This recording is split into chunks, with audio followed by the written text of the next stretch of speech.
All right, folks, we're going to continue with operations on rational expressions. You've already learned how to add rational expressions. You've already learned how to subtract rational expressions. Now let's talk about multiplying rational expressions. So I'm going to show you how to multiply rational expressions. Now, you'll see I've erased the procedure. That's because the procedure for multiplying rational expressions is a little bit different than adding and subtracting rational expressions. Let's say that we have x squared minus 10x plus 21 over x squared minus 9x plus 14 times x squared minus 4 over x squared plus 10x plus 24. Now this looks like a huge mess, right? And I know what you're thinking to yourself. You're thinking, man, I do not want to multiply this times this. I don't want to distribute it. Well, I don't want you to either. And I don't want to distribute this times this. Now you could do it, and it would be a very large numerator and a very large denominator, and you could figure it out. It might take you a little bit of time, but that's not what it is that I want you to do with it. What we're actually going to do is we're going to factor each of these down and then cancel some stuff out, because that's one of the things we love to do in fractions is cancel stuff out. So let me remind you, let's say that we had, let's say we had 12x to the third power over, let's say that there was a times x plus 1. Let's say that this is what we had. And then we also have, let's say, 6x squared times x plus 1, right? Well, remember that now as long as it's all multiplication, and you might be saying, well, there's addition right there. No, that addition is happening inside of parentheses. It is one factor, a binomial factor, and as long as there's another one just like it, these two, they can cancel each other out. Okay, so x plus 1 divided by x plus 1 is 1, so that cancels. 12 divided by 6, well, that equals 2, right? And also, x to the third power divided by x to the second power, well, 3 minus 2 is 1, so that cancels the x squared on the bottom and leaves us with just x. So this would divide out to 2x. So when we multiply here, we can actually cancel a bunch of stuff, possibly, and make this much simpler than it would be. Okay? All right, so here's the steps. The very first step, the first step in multiplying, and it's actually the first step in dividing rational expressions as well, is factor all numerators and denominators. So, factor all the numerators, factor all the denominators. Well, this is a difference of squares, right? So we can factor that. If you don't know what a difference of squares is, you don't remember, go back and watch one of my factoring videos on difference of squares. Okay? So this becomes x plus 2 times x minus 2. You can pause the video and you can just pause the video right now if you're not sure when I come up with factors, and you can go back and try and figure them out on your own. This one, two numbers that multiply to 24 but add up to 10, 6 and 4. Positive 6, positive 4. So x plus 6 times x plus 4, right? All right, here, x squared minus 10x plus 21. Two numbers that multiply to 21, positive 21, but add up to negative 10, negative 3, and negative 7. Okay? And down here, two numbers that multiply to 14, but add up to negative 9, negative 7, negative 2. X minus 7, x minus 2. And so what this now becomes is x minus 3 times x minus 7 over x minus 7 times x minus 2 times x plus 2 times x minus 2 over x plus 6 times x plus 4. Okay? Now, here's the thing. Multiplying fractions is easier than adding or subtracting fractions. If I had 10 over 7 times 3 over 9, This is an easy, let's not make it 3 over 9, that's reducible. Hang on. 3 over 8, okay? Let's, this is easy. Multiplying fractions is easy. You just multiply straight across. We've already been doing this in the adding and subtracting. Remember we multiply by like x plus 1 over x plus 1. Just multiply straight across. 10 times 3 is 30, and 7 times 8 is 56. Now this is reducible then. Okay, we could reduce it to 15 over 28, right? But basically, it's real easy. You just multiply straight across.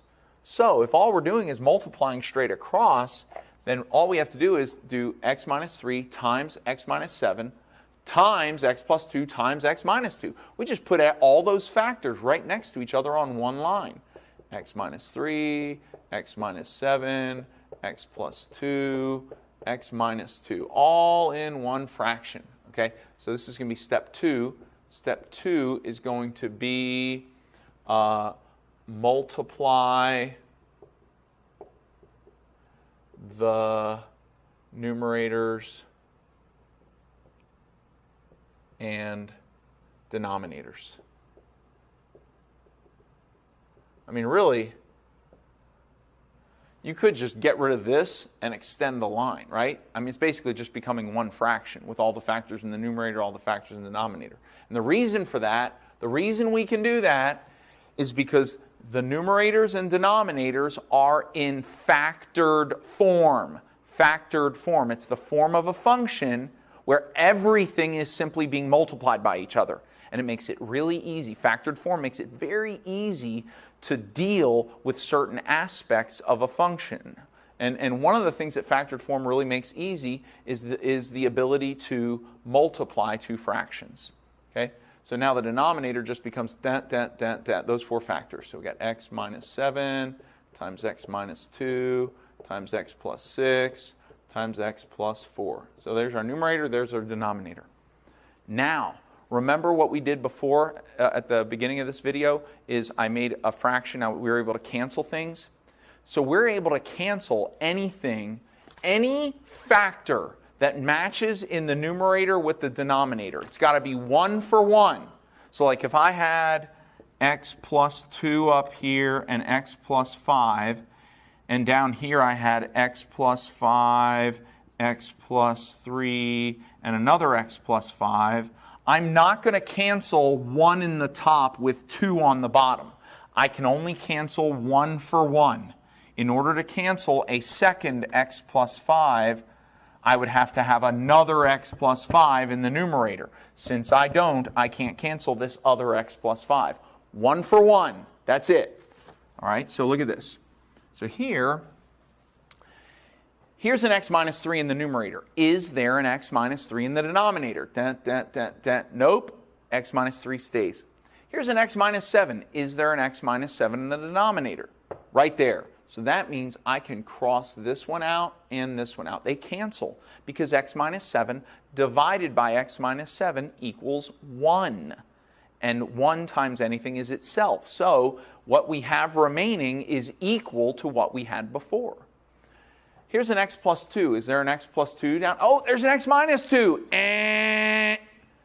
You can't cancel an x plus 2 with an x minus 2. They have to be exactly identical. So we can't cancel this x plus 2 with this x minus 2. And there aren't any other x plus 2s.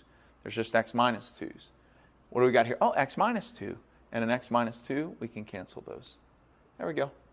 And now, whatever remains, okay, so step 3, cross out matching factors in the numerator and the denominator. Okay? So, step 4 is rewrite the fraction with all remaining factors. Okay? All right. I hope you're writing these steps down because you can refer to these steps while you're working out your stuff. All right, so what remains up top? Well, we've got an x minus 3. What else? We've got an x plus 2. That's all that's left in the top. Divided by, what's left over in the bottom? We've got an x plus 6, and we've got an x plus 4. There we go. This is our answer. This is it. When you multiply those two rational expressions, this is what remains. Okay? You can leave it in factored form. It's a lot easier to deal with in factored form. Unless you wanted to add it to something else, then the numerator would have to be turned into standard form. Now, we need to identify what can x not equal. Okay? X cannot equal. Well, here, what's the 0 of x plus 6? Negative 6. What's the 0 of x plus 4? Negative 4. So x cannot equal negative 6 or negative 4. But that's not all. Here's the problem.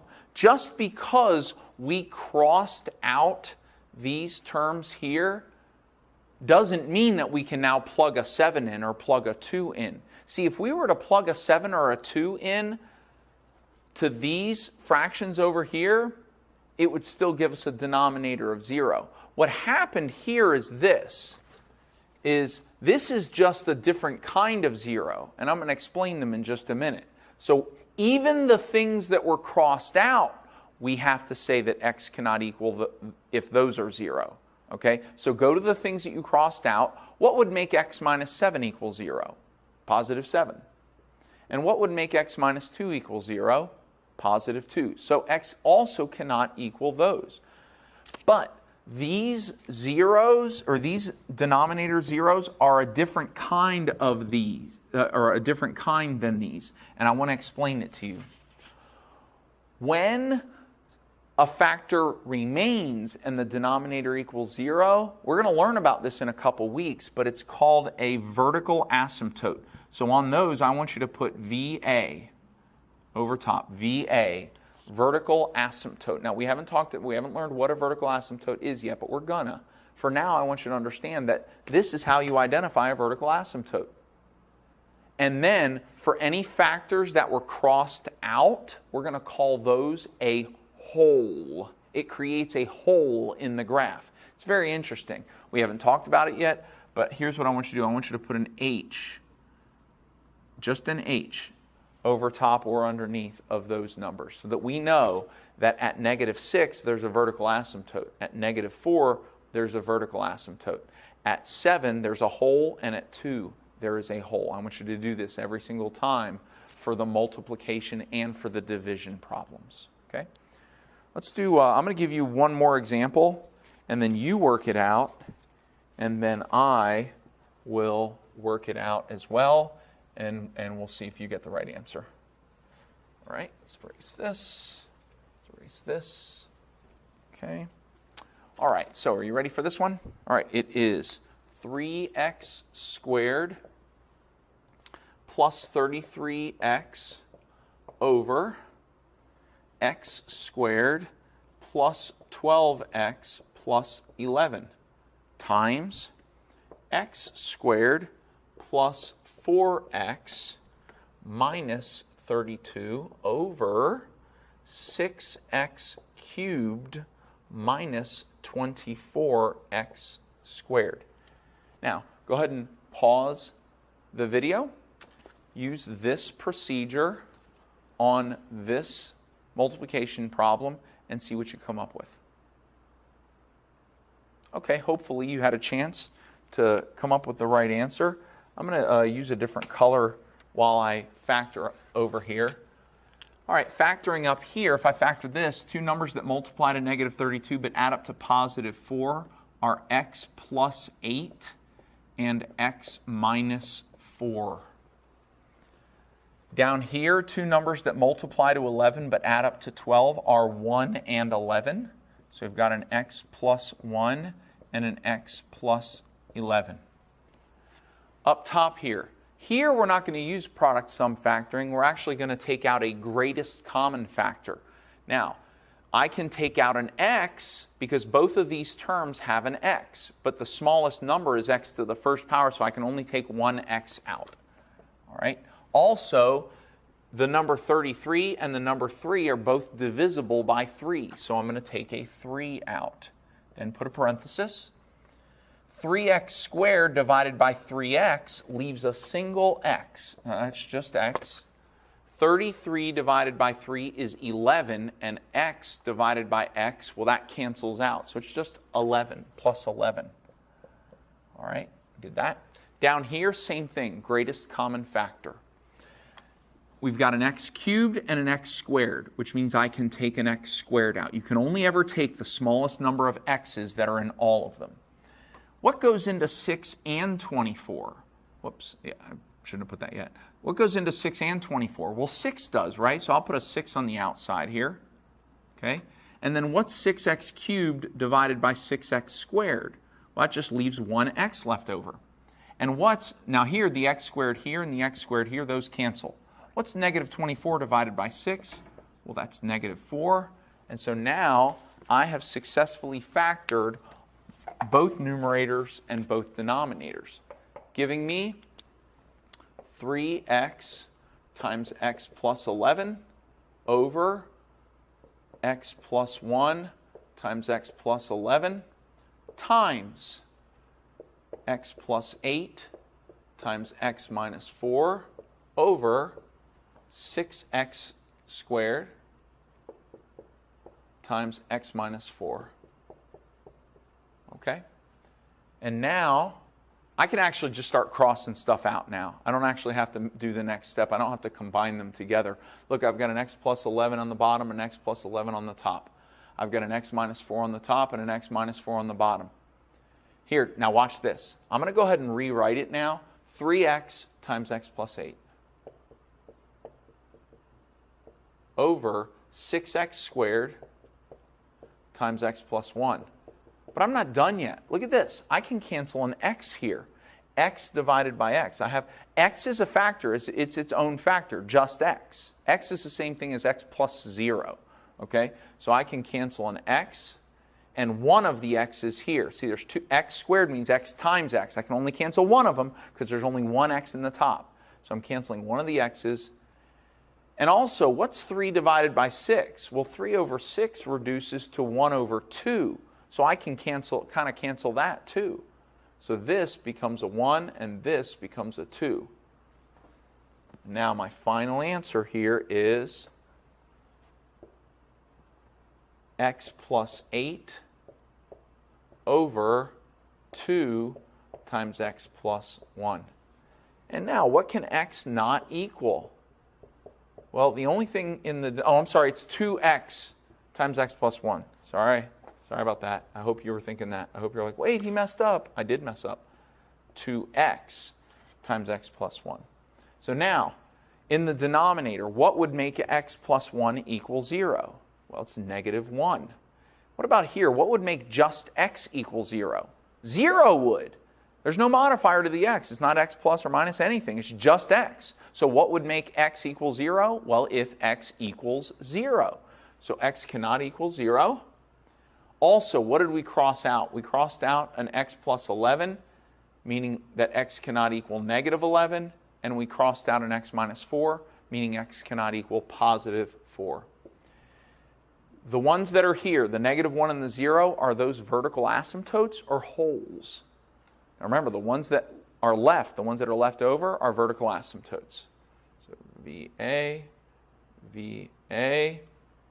Even though we crossed out an x, you might say, well, the 0 should be a hole because we crossed out an x. Yeah, but if we still have an x remaining, it's actually a vertical asymptote. All right, so then the negative 11, that's x plus 11 was crossed out. That makes that a hole. And x minus 4 was crossed out, which makes that a hole as well. Okay, so that problem is done. All right, that's all I have for you for now for multiplying rational expressions. We only have one video left. We're going to watch examples of dividing rational expressions, which is basically the same thing as multiplying rational expressions because dividing fractions is the same thing as multiplying fractions. You just flip over the second fraction and that's it.